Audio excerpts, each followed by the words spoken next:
beaucoup à l'Université de Montréal, l'Université McGill et aux différents centres qui ont été mentionnés de m'inviter. Ça me fait vraiment plaisir de revenir à Montréal pour vous parler.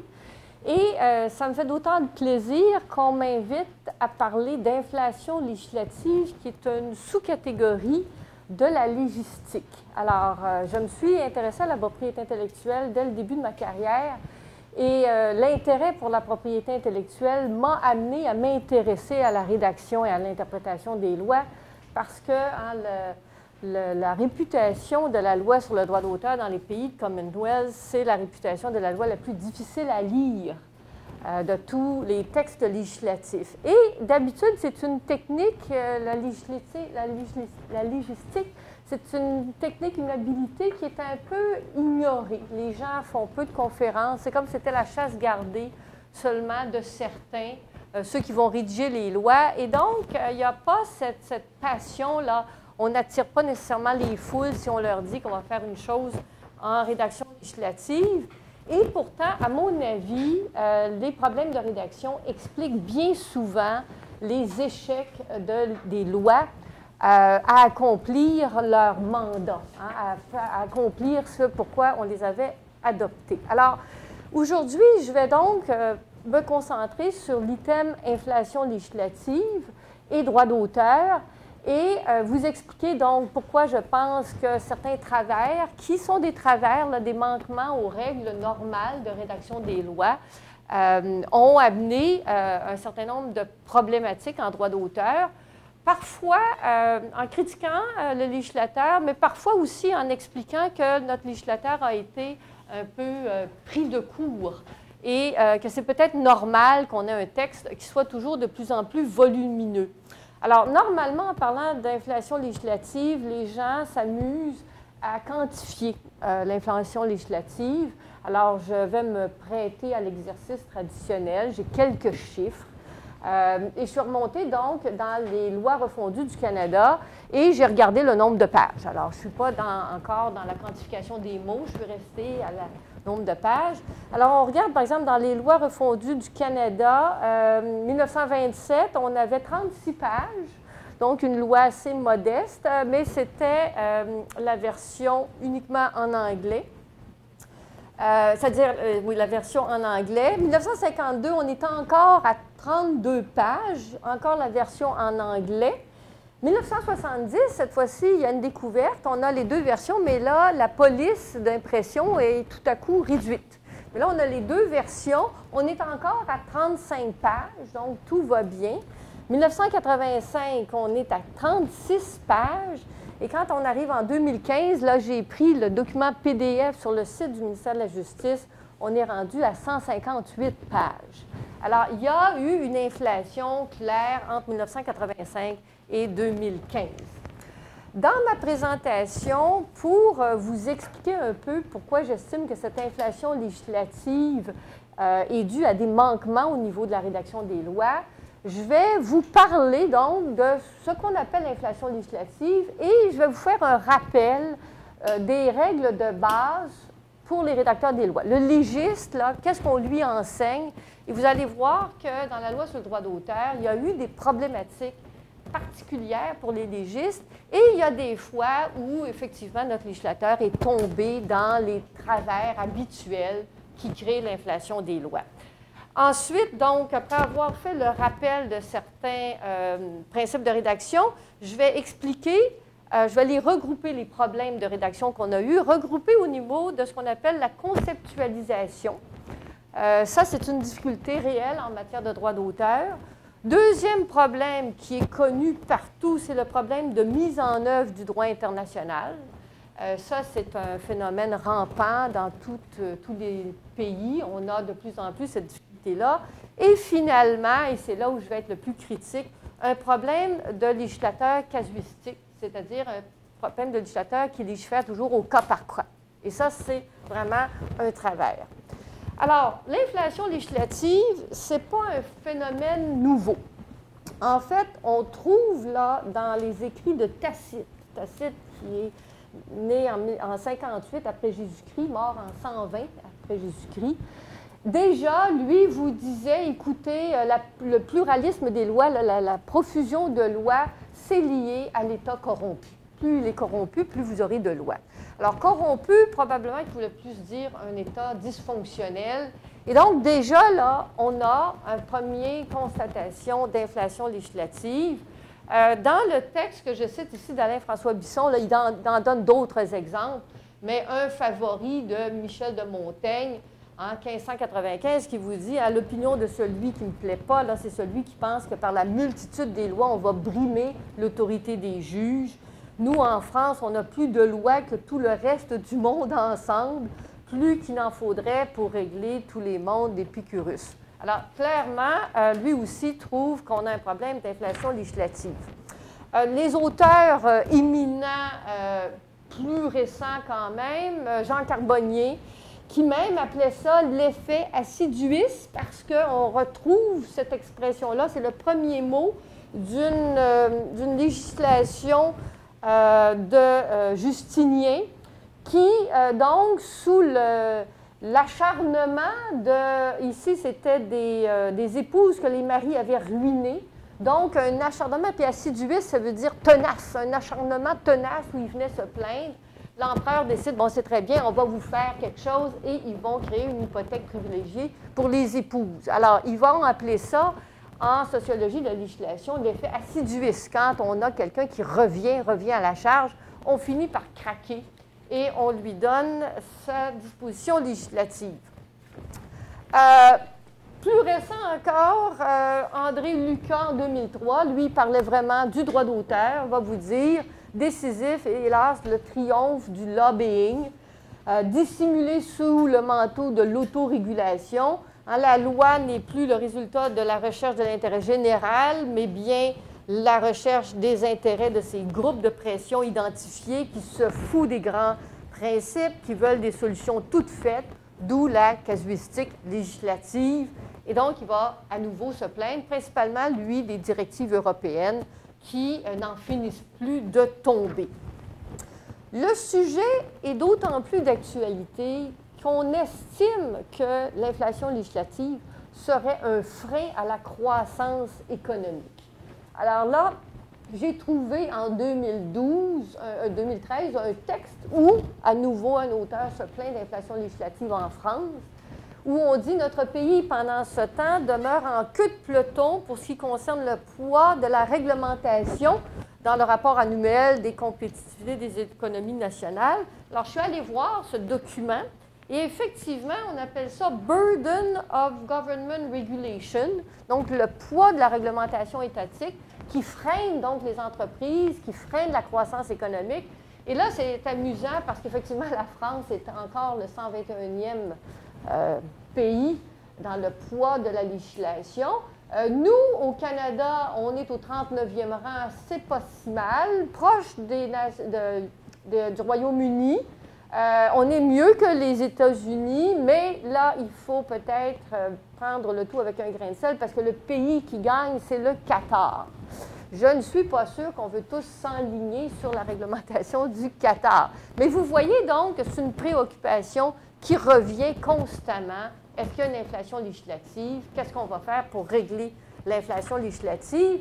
Et là, parce que je voulais quand même me mettre un petit peu au courant sur cette inflation législative, j'ai trouvé qu'en France, présentement, ils sont en train de lutter contre l'inflation législative. Ils ont formé un comité interministériel pour la modernisation de l'action publique qui s'est donné comme mandat de simplifier l'action publique, donc de moderniser les lois et donc de simplifier les normes.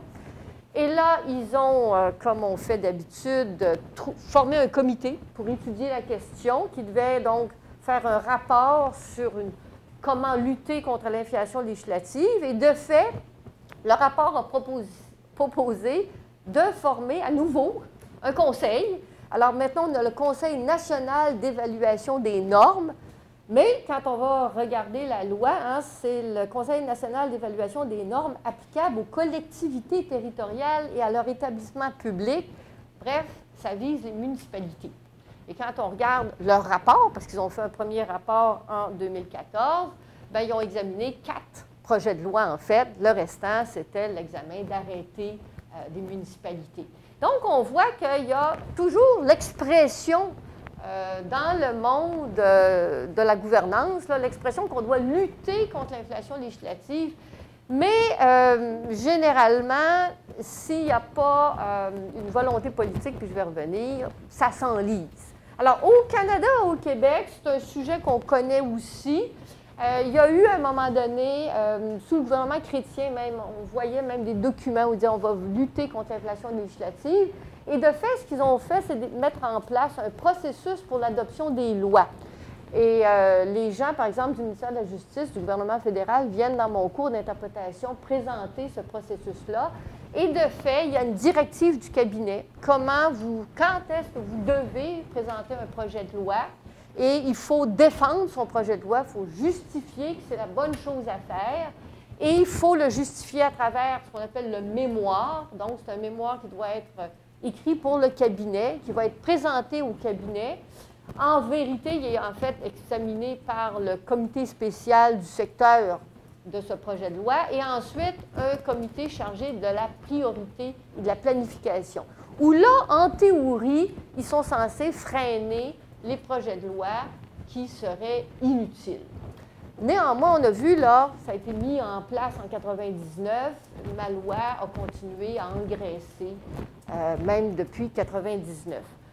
On n'a pas de processus d'évaluation des lois a posteriori.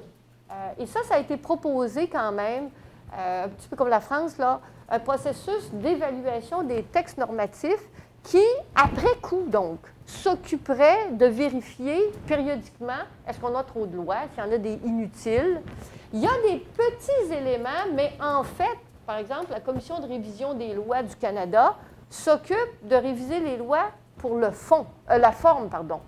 Donc, touche pas au fond. Leur mission, c'est vraiment de moderniser le langage, d'éviter les incohérences, les archaïsmes, mais leur mission, vraiment, c'est pas de toucher le fond. Et les auteurs vont vous dire, peut-être qu'on devrait avoir une commission pour justement toucher le fond. Et Pierre Isséalis, en 1980, lui, voulait avoir ça, une espèce de processus systématique d'évaluation des lois qui passerait à travers l'ensemble du corpus, vérifierait s'il y a des choses à faire. À ma connaissance, ça n'est pas en place.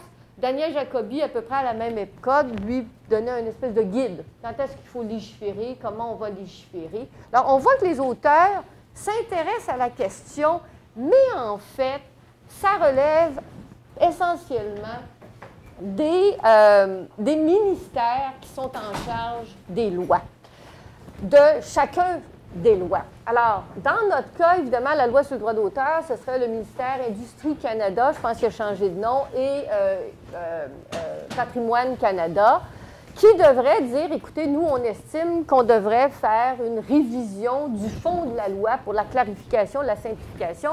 Bien, j'ai trouvé un moment où ils ont exprimé ce souhait. C'était en 2002, au moment où ils devaient réfléchir sur l'adoption de ce qui va être la loi de 2012. Et là, ils ont dit, oui, c'est vrai, on devrait clarifier, simplifier la loi. On va classer nos objectifs. Et donc, on avait des objectifs là, qui étaient prioritaires. Ça, il fallait le faire à courte échéance. Il y avait des objectifs qui étaient à moyenne échéance, à l'intérieur de 2, 3 ou 4 ans.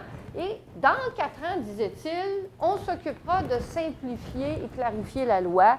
Et à ma connaissance, ça fait de ça maintenant plus de 12 ans et on n'est toujours pas rendu là. Alors, on voit que ce n'est pas la priorité. Et c'est problématique parce que, à mon avis, quand on ne se livre pas à cet exercice-là, on demeure pris dans le carcan de l'adoption des lois au fur et à mesure des urgences politiques. Et moi, donc, qui invite dans mon cours d'interprétation des lois et de rédaction des lois des gens qui ont été de cette équipe-là. Là, au fédéral, il y a à peu près une trentaine de légistes qui rédigent les lois. Je les invite et donc à la pause, on parle ensemble. Et il faut dire que ces gens-là sont soumis à des échéances qui sont terribles, des échéances, là, des pressions. Le ministre veut que ça sorte d'ici 2 mois. Or, eux vont vous dire, pour bien rédiger, le temps qu'on consulte le ministère client, qu'on consulte ceux qui ont développé la politique, la public policy, qu'on mette ça dans un texte, que ça passe à travers les réviseurs. C'est un 6 mois. Le gouvernement ne veut plus ça. Il veut vraiment un projet de loi extrêmement rapide. Alors, ils sont constamment dans ce processus effervescent. Ils n'ont pas le temps de laisser les choses tomber, retomber et de réfléchir à tête reposée. Alors, mes critiques sont beaucoup plus au niveau des décideurs politiques qu'au niveau de l'équipe des légistes. Et les équipes de légistes vont vous dire qu'il y a des grands principes en rédaction des lois. Et là, je vais vous parler de 3 grands principes. Est-ce qu'on doit rédiger en fonction de concepts? Oui, et les concepts devraient être aussi généraux que possible. Dans une loi, il faut éviter les mots inutiles, les dispositions inutiles. Ça induit le lecteur en erreur, c'est très problématique. Donc, écrire avec parcimonie le moins de mots possible, éliminer tous les mots inutiles, et il faut maintenir une cohérence textuelle. Alors, problème de conceptualisation, là, je me suis amusée à vous donner le b.a.-ba de la rédaction législative avec cet auteur, Richard Tremblay, qui est un légiste du gouvernement du Québec, qui a rédigé donc tout un livre sur la légistique. Et ils vont vous dire, oui, on doit rédiger en fonction de concepts, et les concepts doivent être aussi généraux que le permet la réalité qu'ils servent à représenter. Les idées essentielles doivent être mises en évidence et le texte va être concis. Alors, en fait, pour lutter contre l'inflation législative, voici la première voie, aller avec le concept. C'est difficile parce que ça ne correspond pas nécessairement à la tradition de tous les pays. Alors, évidemment, il y a des auteurs ici qui ont écrit sur les traditions au Québec.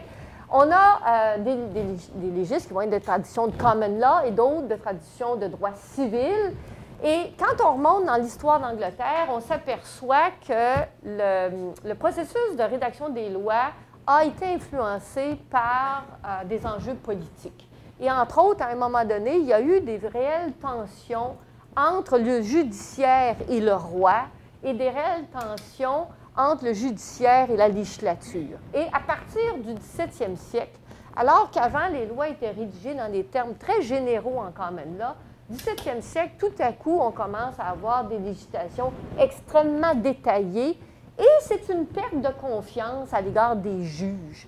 C'est vraiment le législateur veut que le juge exactement applique ce qu'il a estimé être applicable. Et le juge, lui, non seulement il y a la montée du parlementarisme, donc lui, il ne se sent pas vraiment à l'aise à sortir du texte de loi, il n'est pas légitime de sortir du texte de loi, puisque maintenant, c'est le Parlement qui vote les lois. Et en plus, il est dans une tradition de common law où la loi, c'est l'exception à la common law. Exception à la common law, la loi, c'est censé corriger une petite erreur de la common law. Mais le fond du droit, c'est cette vaste common law.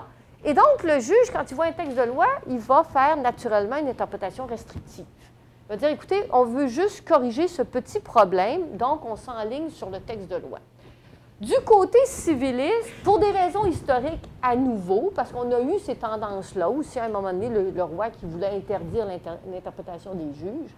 Mais au moment de la Révolution française, en fait, il y a eu une expérience où on forçait, en cas d'ambiguïté de la loi, on forçait les juges à référer la question à l'Assemblée.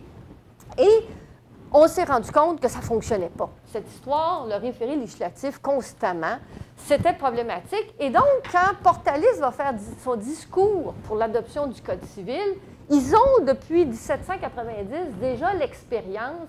Et donc, il va dire, je vous ai mis un petit extrait ici, l'office de la loi, c'est de fixer les maximes générales du droit, d'établir des principes et non de descendre dans le détail. Et le juge civiliste va aussi être animé par cet esprit-là. Il est censé, lui, lire le texte, mais si la raison d'être du texte, c'est de l'appliquer à une situation analogue, il va l'étendre à la situation analogue. Il se sent parfaitement autorisé d'étendre son texte de loi à des situations qui sont similaires quand la même raison d'agir le commande. Et donc, chez lui, il n'y a pas cet a priori, là, ce réflexe d'interprétation restrictive du texte de loi. Et les deux systèmes, les deux traditions vont donc conserver leur espèce de réflexe pendant un certain nombre d'années. Au Canada, nous, on a eu une espèce de métissage. Et on n'est plus aussi common lawyer que les common lawyers d'Angleterre, on n'est plus aussi civiliste que les civilistes de France.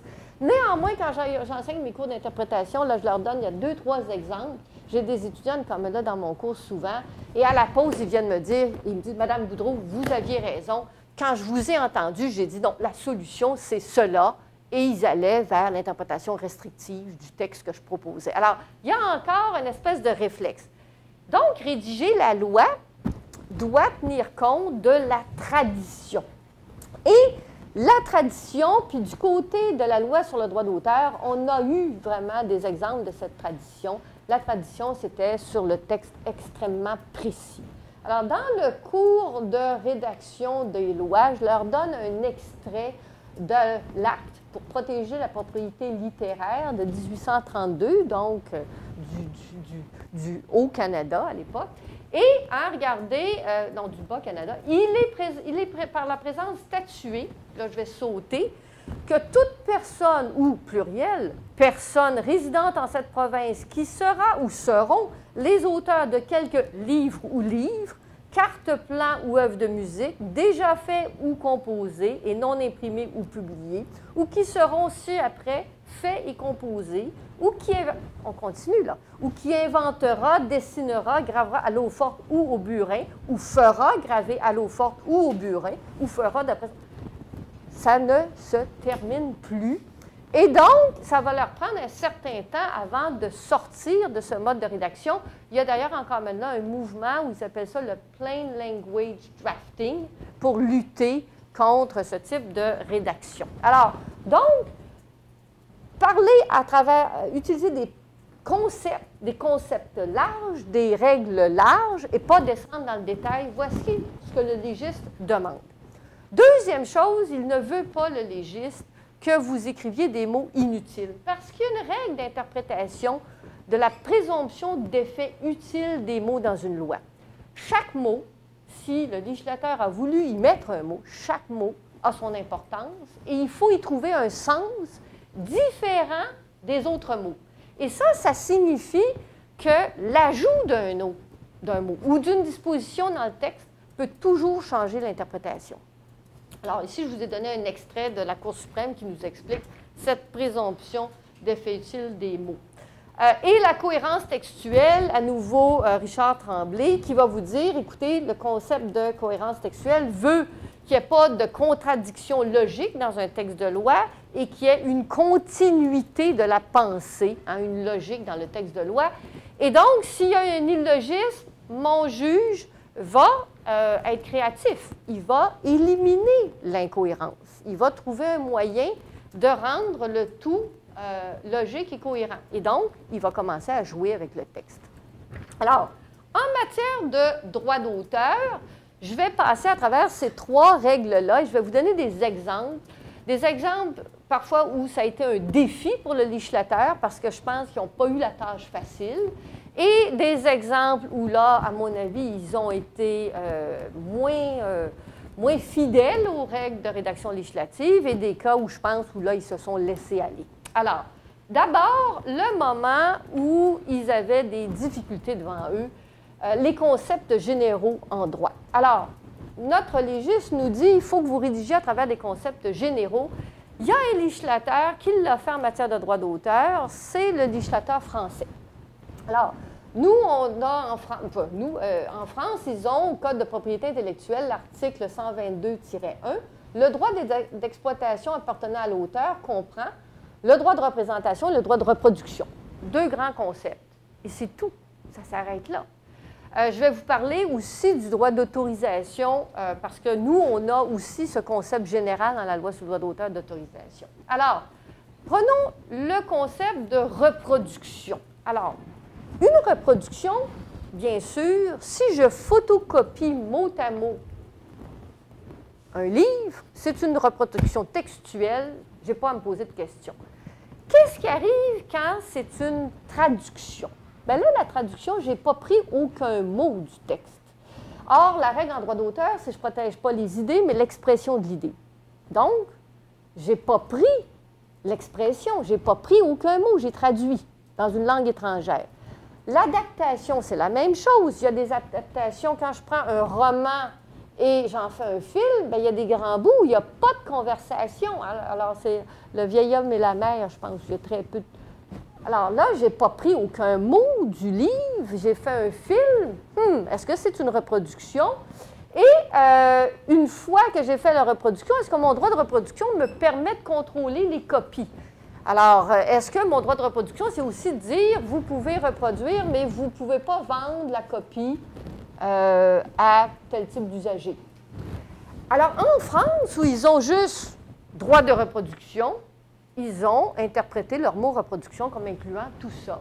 Et nous, on a l'équivalent dans l'affaire Sinard, où la Cour suprême va nous dire, écoutez, la reproduction, ça comprend aussi la reproduction non littérale.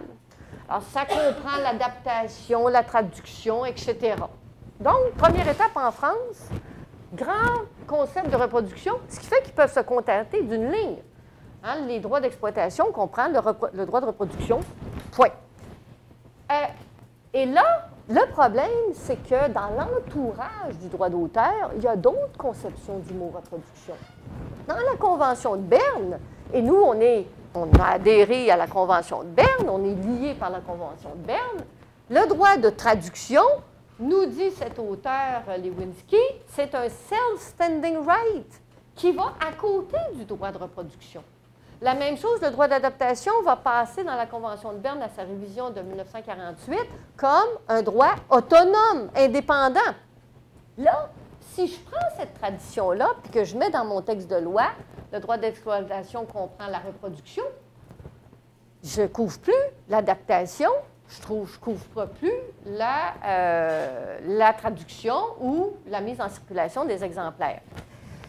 Et pire, si dans un même système de droit, je rajoute des mots, je suis susceptible de restreindre la portée des autres mots dans mon texte de loi. Et ça s'est produit en France.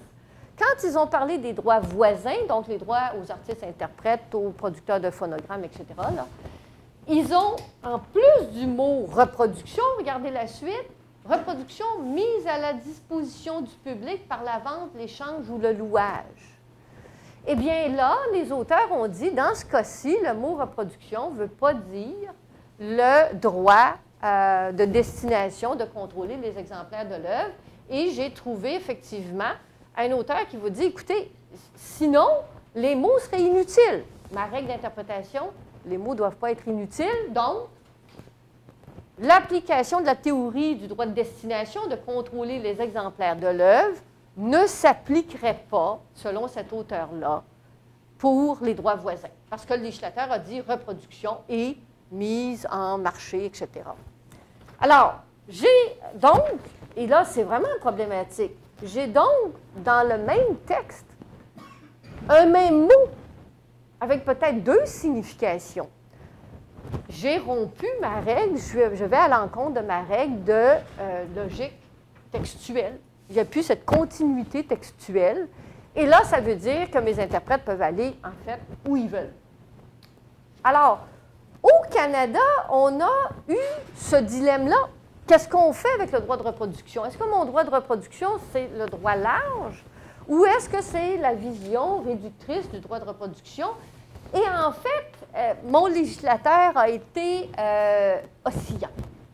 Alors, au départ, la version anglaise nous venait de la loi impériale de 1911, adoptée en Grande-Bretagne pour, en fait, l'ensemble des colonies, visait certaines des colonies et le territoire anglais.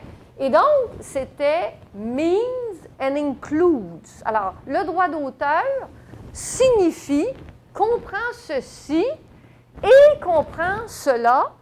Et ici, ça voulait dire « and includes », donc c'était des sous-éléments de ce vaste droit de reproduction. Hein, parce que en rédaction, si vous dites means, ça veut dire que c'est une définition qui est exhaustive.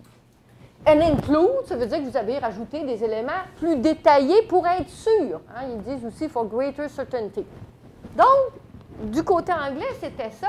Du côté français, ils ont traduit par le droit d'auteur comprend le droit exclusif de produire-reproduire et ce droit comporte en outre. Ah, en outre, ça veut dire en plus. Deux visions différentes. Alors, quand on regarde la version anglaise et l'origine de la loi canadienne, il y a cet auteur McGilliwray qui avait écrit un commentaire sur la loi de 1911 qui vous dit, écoutez, ici, l'énumération, c'était le terme général de reproduction qu'on voulait en dire, et on a simplement rajouté les éléments pour, hein, il dit, to making clear that such things were in the mind of the legislature, juste pour être sûr que traduction, adaptation, c'est inclus, parce qu'on avait eu des décisions avant qui n'étaient pas claires. Là, hein, for greater certainty, on a rajouté les éléments. Et donc, ça veut dire qu'on peut l'appliquer aussi de façon générale, mon droit de reproduction. Le problème, c'est que mon législateur canadien, qui en plus avait une version française incompatible avec cette vision-là, a, au gré des conventions internationales, ajouté des éléments. Et là, il a ajouté, au cours des années, des éléments où il nous dit que le droit comporte en outre le droit, par exemple, de présenter au public lors d'une exposition pour des fins autres que la vente ou la location, une œuvre artistique créée après le 7 juin 88. Là, j'ai un problème si mon mot reproduction veut dire, veut être, je devrais prendre l'autre exemple, louer. Louer le programme d'ordinateur ou louer l'œuvre musicale. J'ai un problème parce que ça voudrait dire, si je suis obligée de mettre œuvre musicale qui a un droit de location, ça signifie que mes autres œuvres n'en ont pas. Donc là, je ne peux plus vivre avec mon droit de reproduction qui est très large. Parce que j'ai rajouté un élément, puis en plus, j'ai dit les œuvres musicales. Les autres œuvres, ils n'en ont pas. J'ai un problème et ce problème-là va aboutir dans la décision Entertainment, où la Cour suprême va se diviser. La majorité va dire non, non, non, c'est la vision anglaise qu'on va prendre, c'est-à-dire que ces articles-là sont des illustrations du grand droit de reproduction. Auquel cas, moi, j'ai des difficultés parce que, si je remonte, ça signifie qu'il y a maintenant un droit de location, non pas juste pour les œuvres musicales, mais aussi pour les œuvres audiovisuelles, pour les œuvres littéraires. Toute location devient comprise, puisqu'en haut, j'ai mon mot « œuvre » qui ne distingue pas. Et ça mène à des décisions en plus qui ne sont pas cohérentes parce que dans l'affaire Théberge, on nous disait bien que le droit de destination, qui aurait compris un droit de location, n'existe pas en droit canadien. Et donc, parce qu'on n'a pas eu, au fil du temps, une pensée cohérente sur notre concept de reproduction, on s'est réveillé avec des dissidences et des jugements difficiles à interpréter ou des juges qui ont de la difficulté à interpréter le texte de loi. Alors, donc, ça, c'était pour mon droit de reproduction qui comprend un droit de location seulement pour certaines œuvres. Et là, c'est amusant parce que ça m'amène aussi à parler du législateur casuistique. Pourquoi ils ont visé seulement le droit de location des œuvres enregistrements sonores et œuvres musicales? La location des films, c'était courant au Canada. Alors, vous avez dans les commentaires sur les projets de loi qui ont introduit ça, l'explication, ils vont vous dire, écoutez, la convention qui demandait ce droit-là, c'était la LENA et la PIC, parlait juste de droit de location des œuvres musicales. On a juste mis ça dans la loi parce que de toute façon, pour les œuvres cinématographiques, déjà, les auteurs et les locateurs de films s'étaient entendus sur un tarif plus élevé. Ils n'en ont pas besoin du droit. Tout va bien dans le marché, donc je ne légifère pas. J'exclus donc les œuvres cinématographiques. C'est la même chose pour le droit de représentation. Est-ce qu'on va prendre un concept large ou un concept limité? Alors, en France, ils ont pris le concept large. Alors, mon concept de représentation publique, qui normalement c'était dans la pièce de théâtre qu'on écoute, qu'on va regarder dans un théâtre, représentation publique, est-ce que ça va inclure le moment où ma représentation est vue à la télévision par le public qui l'a reçue par les ondes hertziennes? Alors, en France, ils vont vous dire, c'est inclus. C'est un vaste représentation publique, c'est tous les moyens de communiquer l'œuvre, quel que soit le procédé. Si je vois l'exécution d'une pièce du théâtre, que ce soit par le fait d'une télévision, que ce soit par le fait d'acteurs sur la scène, c'est la même chose. Donc, un concept large de représentation, là, je peux me contenter d'une ligne. Mon droit d'exploitation comprend un droit de reproduction et un droit de représentation publique. Au Canada, en fait, on a passé notre temps à osciller sur cette question. Alors, au Canada, en 1993, pour des raisons techniques sur lesquelles je ne m'étendrai pas, il y a eu 2 décisions de la Cour fédérale d'appel qui ont dit, écoutez, selon nous, le mot représentation publique est assez large pour inclure une communication faite par un système de télévision. Là, vous avez des déclarations que je vous ai mises. Lorsque l'abonné allume son téléviseur et qu'il écoute la musique radiodiffusée ou transmise par la plante, c'est une reproduction, une exécution d'une œuvre, ça doit être inclus dans le concept de représentation. Et c'est une représentation publique, même s'ils l'écoutent chacun dans leur domicile, parce que, dit-il, je suis enclin à croire, à partir du simple bon sens, que quand, à partir de sa résidence, le premier ministre du Canada s'adresse aux citoyens qui se trouvent dans leur demeure, au moyen de la radio ou de la télévision, son allocution est publique et c'est une exécution en public. Alors, fusion des concepts de représentation et télédiffusion, tout ça, c'est un seul mot, représentation. Le législateur n'était pas d'accord. Et là, vous allez voir, c'est la difficulté en partie de ce législateur qui a des espèces de concepts mous.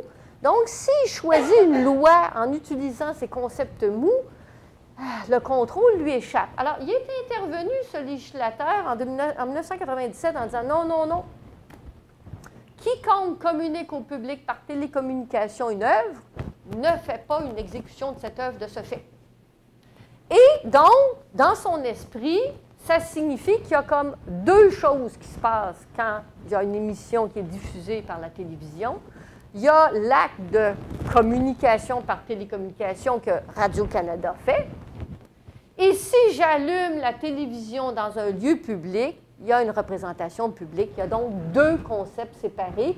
Le concept d'émission des ondes et le concept d'activation pour que les gens voient l'émission. 2 choses séparées. Là, si vous me suivez bien, il a parlé pour le droit de représentation, il n'a rien dit pour mon droit de reproduction. Là, j'ai un problème, parce que quand mon législateur parle, j'interprète ce qu'il dit et j'interprète son silence. Problème, il n'a pas parlé du droit de reproduction. Là, est-ce que vous voyez le dilemme de ce législateur? Dès qu'il se prononce, il faudrait qu'il se prononce pour tous les cas. Ici, il n'a pas parlé du droit de reproduction. Est-ce qu'il est large? Est-ce qu'il n'est pas large? Point d'interrogation. En matière de télécommunication, en plus, la technologie ne l'a pas aidé, ce législateur, parce que la technologie, c'était la télévision. Donc, j'ouvre la télévision, c'est la même émission qui est diffusée partout où mon onde se promène. Et l'usager ne peut pas commander une émission en particulier avec un moment déterminé pour l'écouter. Donc, c'est ce qu'ils appellent en anglais le push diffusion. Alors, en français, on appelle ça le système de transmission de point à point à la demande du consommateur au moment où il le demande.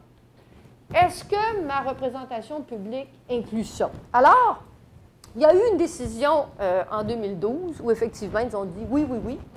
Et le législateur a dit, c'est très bien, là, on s'adapte à la technologie, on va même le préciser, article 2.4, ils l'écrivent.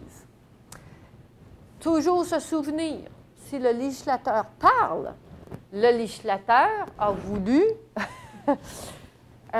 exprimer une chose. Quelle est cette chose qu'il a voulu exprimer? Alors, lumière Sophie. Ici, dans l'affaire Entertainment Software, les parties s'obstinent sur l'interprétation de ce 2.4.1.1. Pourquoi? Alors, dans Entertainment Software, j'ai un groupe de distributeurs de jeux vidéo qui ont déjà payé le droit de reproduction de la musique dans les jeux vidéo, qui vendent les jeux vidéo et ils les vendent parfois dans des magasins. Parfois, ils l'envoient par la poste. Vous appelez le livre par la poste. Et parfois, vous l'achetez en ligne et là, ils vous le livrent à travers Internet. Hein?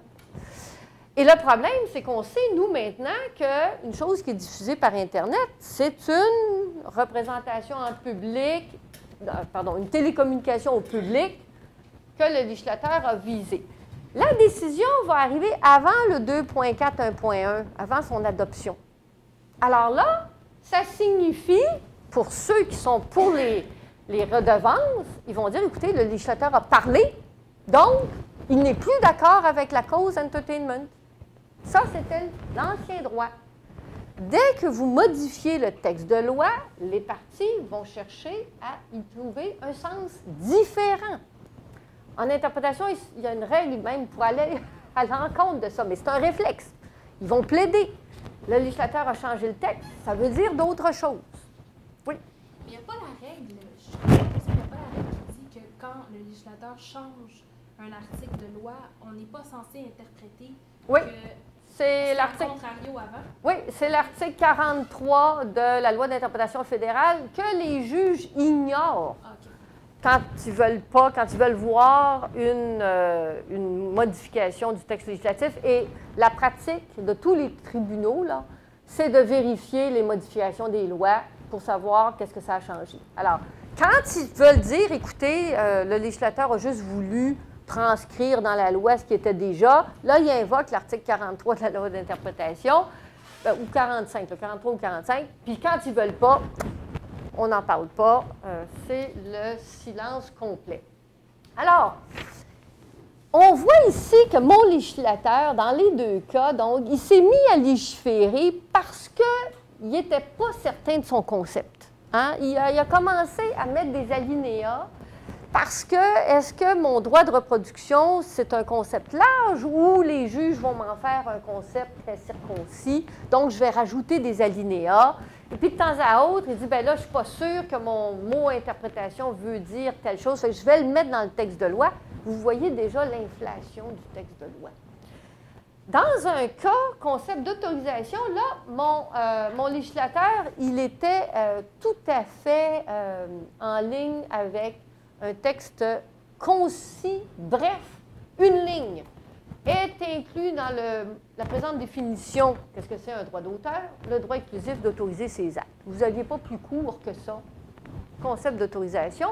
Et d'ailleurs, en 1911, le commentateur dit, je ne sais pas pourquoi ils ont mis ça, parce que bien sûr, si j'ai le droit de faire une chose, c'est moi qui ai le droit de l'autoriser. Néanmoins, de ce mot autorisé va naître toute une jurisprudence. Jurisprudence, donc, qui va dire, écoutez, le mot autorisé, ça veut dire approuver, sanctionner, permettre, favoriser, encourager un comportement illicite. Donc, avec mes étudiants, je leur dis, si un jour je vous dis, vous savez, ce livre-là, il est tellement intéressant, allez tous, il est à la bibliothèque, faites-vous une photocopie de couvert à couvert, c'est gratuit. Évidemment, j'ai autorisé des violations de droits d'auteur et je suis responsable de violations de droits d'auteur pour autorisation. Alors, les difficultés, ça a été, autorisé, ça va jusqu'où? Alors, quand je faisais mes études à Londres, où on avait une jurisprudence différente de la jurisprudence canadienne, si vous étiez dans une bibliothèque et que vous étiez en train de photocopier des livres à la bibliothèque, au bout de quelques minutes, le préposé de la bibliothèque venait vous voir et vous demandait qu'est-ce que vous photocopiez. Avez-vous uniquement pris une partie raisonnable du livre? Combien de livres est-ce que vous êtes en train de photocopier? Parce qu'on avait interprété ça, le fait de mettre la photocopieuse, les livres et aucune surveillance, comme autorisant des violations de droits d'auteur. Nous, dans l'affaire CCH, ils vont estimer que non, la notion d'autorisation ne va pas aussi loin. Il y a quand même des paramètres, mais ce n'est pas automatique. Donc, si j'ai une bibliothèque qui met un avis, violez pas le droit d'auteur, qui fait en sorte que ne donne pas des photocopies à tout le monde tout le temps, on va estimer que ce n'est pas une autorisation. La jurisprudence, par contre, est un petit peu ambiguë sur le fait qu'est-ce qui arrive maintenant si j'ai quelqu'un, pensez à un hébergeur de contenu sur Internet, j'ai quelqu'un qui se fait dire, écoutez, vous hébergez du contenu illicite. Là, la Cour suprême a dit, écoutez, pour des fournisseurs d'hébergement sur Internet, bien là, si on vous le dit, peut-être que l'omission de retirer le contenu, ça serait une autorisation, une violation de droit d'auteur. Alors, et là, cette fois-ci, les juges ont dit, écoutez, ce serait vraiment mieux que le législateur intervienne. Et là, donc, l'inflation législative, elle vient aussi des tribunaux, où on dit, la meilleure solution serait que le législateur adopte une procédure. Et là, malheureusement, je ne passerai pas à travers, mais la procédure, je l'ai reproduite pour que vous compreniez bien qu'est-ce que ma petite phrase est devenue. C'est devenu ces articles et ces articles. Alors là, j'ai tout un système pour la responsabilité des fournisseurs de services sur Internet et pour les hébergeurs de contenu. Est-ce que le fait d'avoir beaucoup de détails, est-ce que ça fait un texte clair et précis? Hélas, non, et ça, c'est une des règles en interprétation et en rédaction des lois. La précision n'est pas une condition, n'est pas une adéquation de clarté. Vous pouvez avoir des règles détaillées et ambiguës. Vous pouvez avoir des règles précises, mais de portée aussi ambiguë. Et vous pouvez avoir des règles claires qui sont difficiles à appliquer. Il n'y a pas cette corrélation à établir. Et dans la responsabilité des fournisseurs d'accès à Internet, là, il y a des trucs qui, à mon avis, sont très ambigus.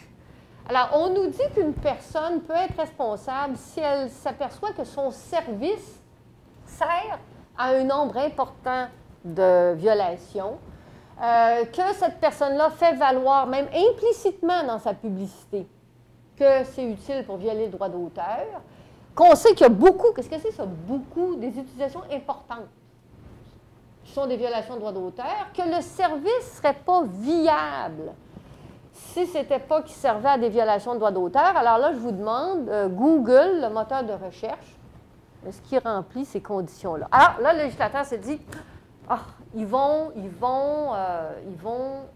commencer à se battre avec les moteurs de recherche comme Google. Donc, solution, je vais faire une disposition à nouveau. Alors là, vous voyez le phénomène d'inflation législative qui est parti parce que de mon concept d'autorisation, dans les nouveaux médias, la Cour suprême leur a demandé, vous devez faire quelque chose, et là, ils vont distinguer le fournisseur d'accès, ils vont distinguer le moteur de recherche, etc. Et ils vont mettre des conditions, et parfois, ça ne veut pas dire qu'on est certain du résultat. Parce que, en ce qui me concerne, pour les fournisseurs de services Internet, l'article qui me parle d'utilisation importante, de susciter, savoir que mon service n'est pas viable autrement, moi, je pense que ça va créer des difficultés. Alors, donc, j'ai, je pense, des raisons légitimes qui expliquent pourquoi il y a eu une inflation législative en matière de droit d'auteur. Les concepts, si on avait voulu rédiger à partir des concepts, on aurait laissé donc le fardeau aux parties prenantes ou aux juges de vraiment aller devant les tribunaux, d'essayer d'établir les règles. Et ça soulève, je ne l'ai pas vu dans ma présentation, mais ça soulève toujours une difficulté parce que mes parties prenantes n'ont pas toujours les mêmes moyens d'aller faire la jurisprudence, d'aller faire l'arrêt de principe. Et donc, ça signifie que si vous avez des utilisateurs qui sont avec les reins moins solides, bien, eux, ils vont prendre le texte de loi et ils vont l'interpréter pour éviter tout risque de poursuite. Donc, ils vont faire une interprétation très, très protectrice, alors que ceux qui sont ce que j'appellerais les bullies, ceux qui ont les moyens financiers, qui veulent faire avancer le droit, eux, ils vont aller devant les tribunaux et ils vont faire progresser leur droit dans leur sens. Alors, l'utilisation de concepts généraux puis de règles générales n'est pas toujours appropriée. Là, là-dessus, sur le droit de l'auteur, je pense qu'ils étaient dans une situation difficile et donc je trouve qu'ils ont essayé de faire du mieux qu'ils pouvaient. Là où je suis moins d'accord, c'est sur la mise en œuvre du droit international. Et là, en matière de droit d'auteur, il y en a plusieurs traités. Il y en a un tout dernier là, qui a été signé, le TPP. Et là aussi, il va falloir qu'il change la loi sur le droit d'auteur. Et à chaque fois, à mon avis, ils ont le même travers, c'est qu'ils mettent en vigueur le droit international cas par cas. Alors, par exemple, je vais donner l'exemple des artistes, interprètes et producteurs, des producteurs de phonogrammes qui ont 3 traités pour les protéger. La Convention de Rome, les traités de l'OMPI sur l'opération exécution phonogramme et la Convention de l'OMC, la PIC. 3 traités, à chaque fois, vous allez avoir 3 sets de critères de rattachement. Donc là, à chaque fois, il faut partir. C'est-à-dire que pour bénéficier de la protection de tel article, vous devez. Puis là, c'est des critères de rattachement distingués. Soit que, par exemple, pour les artistes interprètes, la prestation a été exécutée au Canada ou dans un pays membre. Ou bien, ça a été fixé dans un enregistrement sonore dont le producteur est établi dans un pays membre. Ou alors, ça a été transmis par télécommunication d'un pays membre de la Convention. Ça, c'est un set rattachement. Si vous allez à l'OMC, c'est un autre. Et donc, à chaque fois, il rédige. Article 15.2 pour les droits économiques qui découlent de telle convention, voici vos conditions. Et à chaque fois, vous avez des droits différents. Alors là, juste pour le droit de reproduction, le 15.1, ça c'est la Convention de Rome. Le 15.1.1, ça, ce sont les traités de l'OMPI. Et le 26, c'est le traité de l'OMC. Et à chaque fois, là, vous n'avez pas un grand droit de reproduction. C'est reproduction seulement par enregistrement sonore ou reproduction si la fixation n'a pas été autorisée dans ces conditions-là. Et là, donc, on se réveille avec, en fait, c'est comme si on avait 3 législations de droit voisin.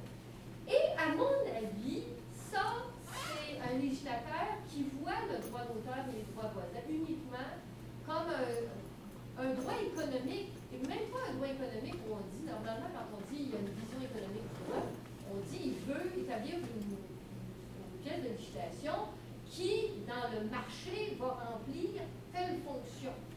C'est même pas le cas. Dans notre cas, on a un législateur qui dit j'ai signé telle convention internationale et je ne fais que le minimum pour la respecter. Et c'est problématique parce que, là, je vous donne l'exemple du droit moral de l'artiste-interprète.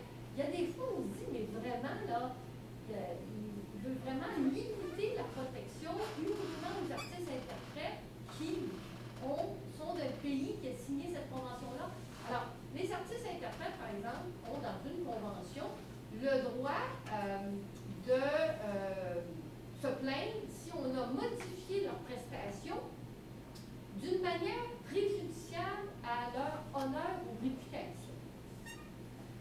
Là, il me semble qu'il n'y avait rien de mal à dire pour les enregistrements qui seront faits, là, et même où les enregistrements qui seront mis en marché, l'auteur, l'artiste va avoir un droit si vous modifiez sa prestation. Non, le législateur a dit non. Premièrement, je mets cet article-là en vigueur seulement pour les prestations exécutées après l'entrée en vigueur de l'article. Donc, ça ne vise même pas les commercialisations courantes des disques déjà faits. Et en plus, il y a un critère de rattachement là, qui est uniquement en fonction du producteur d'enregistrement sonore ou du lieu de diffusion ou d'exécution de l'œuvre.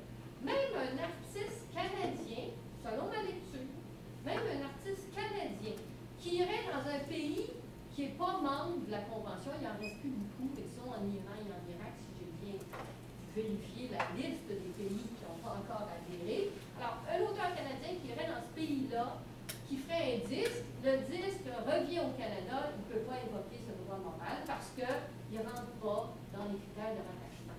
Là, je pense qu'on aurait pu réfléchir d'une manière globale en disant, est-ce qu'un artiste-interprète devrait avoir le droit de s'opposer à ce que sa prestation soit modifiée d'une manière préjudiciable à son honneur ou à sa réputation? Alors, c'est vraiment des législations qui veulent mettre en vigueur les conventions internationales et je pense que c'est la limite de leur volonté législative. Et ça, c'est dommage parce que ça fait des textes extrêmement lourds, cause d'inflation législative et cause, à mon avis, d'incohérence conceptuelle. Et là, j'arrive à le moment le plus sérieux, à mon avis, de législateur casuistique, les exceptions. Alors là, je n'ai fait que vous mettre les intitulés des sections de la loi. Voici l'ensemble des exceptions. Ça va dans toutes les directions. Ça va dans toutes les directions et on sait un peu qu'est-ce qui s'est produit parce que dès 1911, le commentateur McGillivray va dire, écoutez, on peut nous dire que le gouvernement a fait trop de concessions, là, autant pour satisfaire les demandes socialistiques, dit-il, des membres du parti Labour, qui croyaient qu'il ne devait pas y avoir de droit d'auteur, que les demandes des producteurs de phonogrammes, qui ont demandé qu'il fallait absolument sauver l'industrie qui allait certainement faire faillite si on ne l'était pas. Et la vérité, en comité, on s'est vite rendu compte que si on ne donnait pas raison à ces partis-là en faisant des concessions, le projet de loi ne passait pas.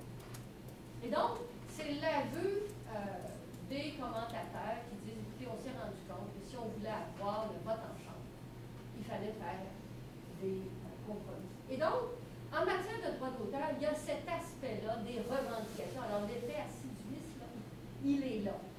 Et historiquement, il y a vraiment des cas là où c'est documenté, des exceptions qui ont été accordées parce que ça se réveillait au cabinet des ministres. Alors, il y a des études qui ont été faites, par exemple, de l'article 32.2 pour les exécutions d'œuvres qui sont faites sans intention de gain à une exposition ou une foire, au début, agricole. Là, au début, quand j'enseignais, j'ai dit, mais expliquez-moi quelle est la raison pourquoi les expositions agricoles ne doivent pas payer de droit d'auteur. Eh bien, il y a quelqu'un qui a trouvé l'explication. C'est en 1929, il y a eu un débat au cabinet et le sous-ministre de l'Agriculture avait demandé l'opinion du sous-ministre adjoint, du sous-ministre en titre de la Justice en disant, dites-moi donc, quand on organise une foire agricole, est-ce qu'il faut payer du droit d'auteur? Le ministre de la Justice avait dit non, pas du tout. C'est donc raconté ici dans le livre de Naban et Magnuson. Non, il n'y a pas de violation de droit d'auteur. Il y en avait une. Et là, évidemment, les sociétés ont continué à revendiquer un paiement de droit d'auteur. Et ça s'est réglé au cabinet des ministres, où là, les deux ministres ont été obligés de s'entendre. Ils ont créé une exception. Et cette exception, Magnuson et Naban disaient qu'il faudrait abroger. Il n'y a pas de raison pour les foires agricoles. Une exception, ils pouvaient payer leur droit d'auteur comme tout le monde. Et c'est refusé. Ce qui est paradoxal, c'est que, paraît-il, l'exception joue presque jamais parce qu'on nous dit qu'il faut que ce soit accompli sans intention de gain. Or, les artistes, interprètes, les musiciens, les études sont payés. Et donc, les commentateurs disent en plus, c'est dans le texte de loi, mais pratico-pratique, probablement que ce n'est pas utilisé. Alors, premier exemple, c'est encore dans le texte de loi, ça n'a pas bougé. Deuxième exemple, on a les exécutions au moyen d'un appareil radiophonique récepteur. Au départ, c'était les exécutions par jukebox. Et Et ce qui est arrivé à nouveau, c'est une pression du public qui, à l'époque, faisait face à une société de gestion qui était une société de gestion américaine. Puis là, vous savez, c'était en 1931-1935, on n'est pas loin après la récession de 1929. Les petits opérateurs de jukebox dans les restaurants, donc les restaurateurs, demandaient une exception, surtout que la société avait, paraît-il, exagéré en passant d'un taux de redevance de 10 à 35 d'un coup sec. Alors, au lieu de demander 10 tout à coup, l'année suivante, c'est 35 qu'à l'époque, c'était beaucoup. Et donc, ça va être pris par un des députés. Il va revenir à la charge. Il va avoir création de la commission du droit d'auteur à ce moment-là. Il va examiner le tarif. On revient à la charge. Et finalement, on va avoir une exception qui est encore dans le texte de loi. La dernière exception, c'est celle qui concerne, il paraît que c'est l'exception YouTube. Mais le terme sérieux, c'est plutôt le contenu non commercial généré par un utilisateur. Alors, dans un texte de Victor Navant, il explique que c'est né suite à la revendication des gens qui disaient, écoutez, nous, souvent, là, on filme les enfants, puis il y a une histoire effectivement assez connue de cette femme qui avait filmé son bébé dansant à la musique de je ne sais plus quelle chanteuse, et on voyait à l'endos de l'enfant, là, la chanteuse en question, donc, et la musique qui est jouée. Et elle avait dit, vous n'avez pas le droit d'utiliser mon œuvre et de la diffuser sur YouTube. Alors, ils vont créer une exception YouTube et ici le commentateur dit très très souvent pour des parodies. Alors, il crée l'exception, évidemment, pas besoin de vous dire qu'elle est très longue. Et là, mon problème, c'est que cette exception de parodie, ils vont aussi la mettre à l'article 29. Alors, 29, c'est ma notion d'utilisation équitable. J'ai le droit de faire une utilisation équitable d'une œuvre à des fins de parodie et ça ne constitue pas une violation du droit d'auteur. Et en plus, il y a un autre article, 29.21, qui me dit que j'ai le droit de faire une vidéo si je crée une œuvre, donc un nouveau vidéo, qui incorpore une œuvre. J'ai le droit de le faire moyennant certaines conditions, puis je peux même le mettre sur un réseau, un réseau numérique. Quelles des deux dispositions je dois appliquer qui n'ont pas les mêmes conditions? Et ici, je vous en ai mis une condition. Il faut indiquer, dans l'article 29.21, il faut indiquer la source de l'œuvre.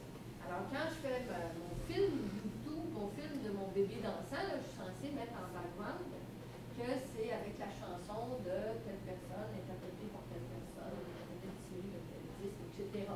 Ça n'existe pas à l'article 29. Ce n'est pas mentionné à l'article 29 pour la parodie. Quel des deux articles est-ce que je prends? Et ça, ce problème de redondance et d'inconstance dans les conditions d'application des exceptions, ça se multiplie.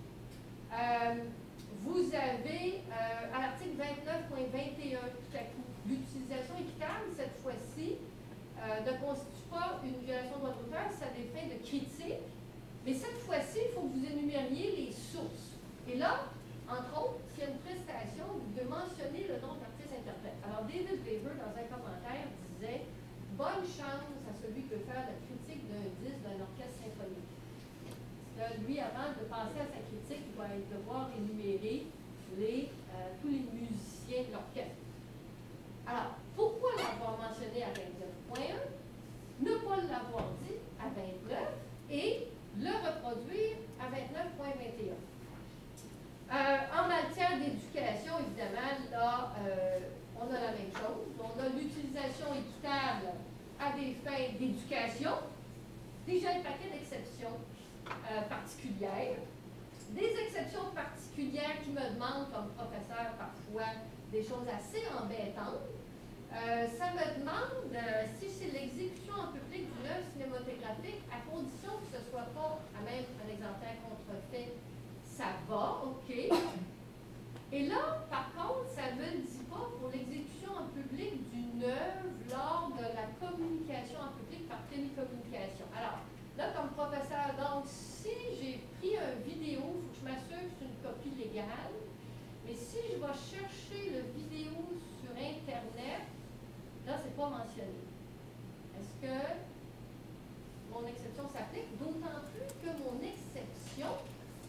elle est aussi couverte par l'article 30.04 qui parle des œuvres sur Internet utilisées dans les établissements et les universités.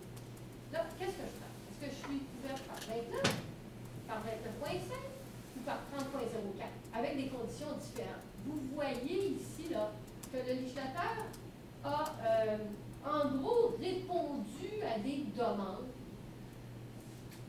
d'exception sous la pression de groupe X et qu'il n'a pas fait le ménage des autres exceptions. Alors, tout ça se cumule, se contredit, et c'est vraiment assez problématique.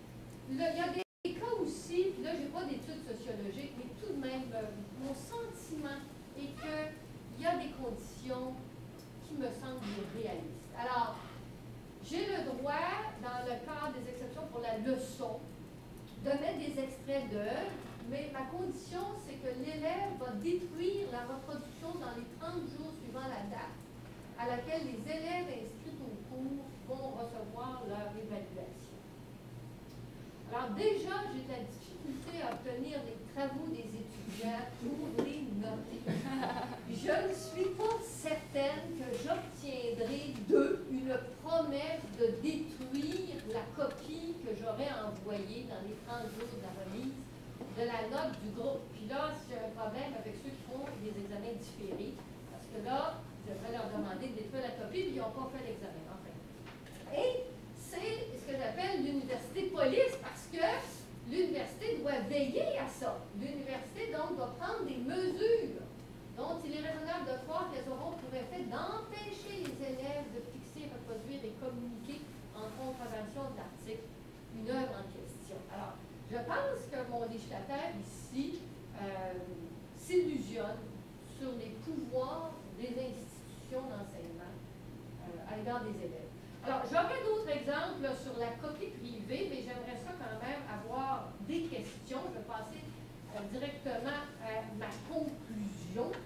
Ma conclusion, évidemment, c'est qu'il faut se demander, est-ce qu'il y a une volonté politique réelle de lutter en matière de droit d'auteur contre l'inflation législative?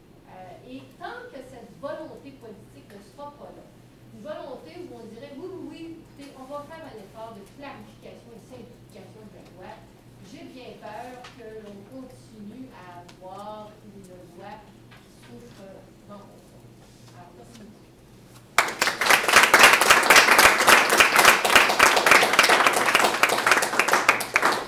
Merci, Ms. Boudreau, pour cette présentation éclairante et stimulante.